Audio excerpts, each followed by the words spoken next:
So together as a community, we just watched a really extraordinary story about Dharma Master Chen Yin, founder of the Tzu Chi Foundation, and so whatever I was going to talk about seemed suddenly irrelevant.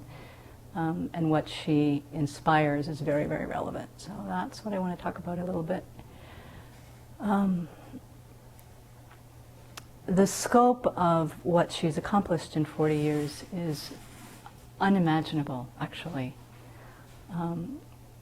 She began, I just checked her website to get the details right, but she really began with a handful of disciples and a handful of families committed to her vision of creating this hospital for the poor in this particular section of Taiwan.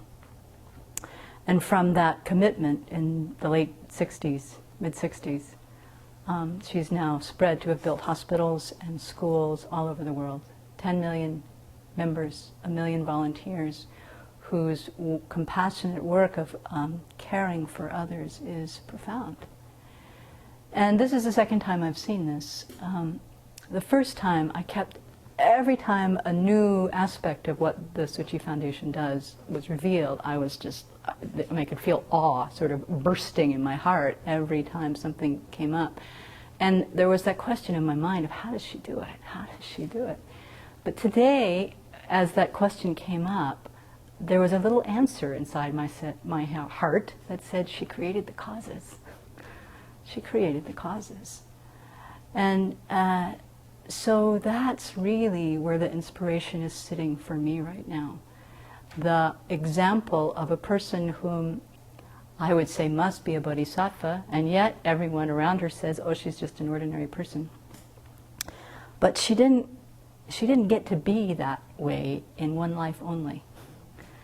That the example that she gives is the possibility and the potential and the inspiration to become just like her, to head ourselves to become Buddhas on the basis of creating the causes ourselves.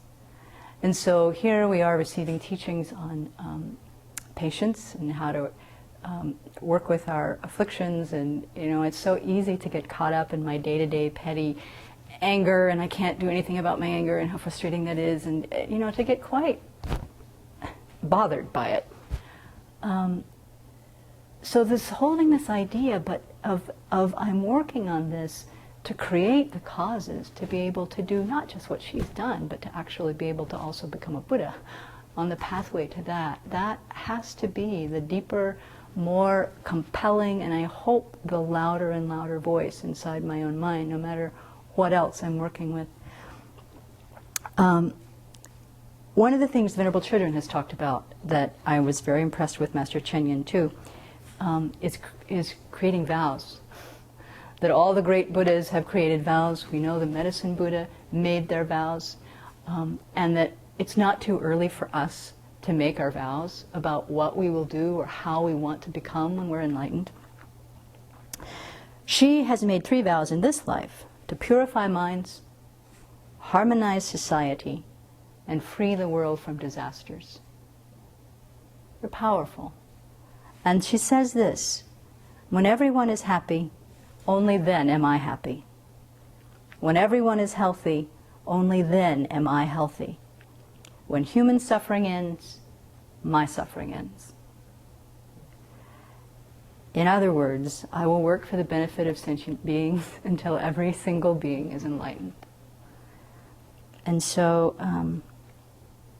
we have to have the long, long, long view, and it's so easily to get caught up with what's right here.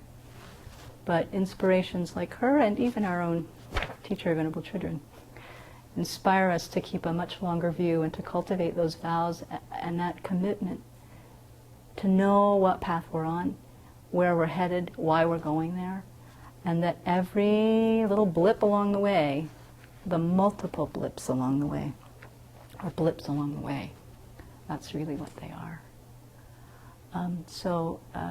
Kind of coincidentally, today is the 1-year anniversary of my ordination. And so I really want to spend some time reflecting more and more about what vows I have made and what I want to continue to make this life as beneficial as possible in order to someday be born, to be able to be a Venerable Master, Dharma Master Chen Yin, and some way to be a Buddha.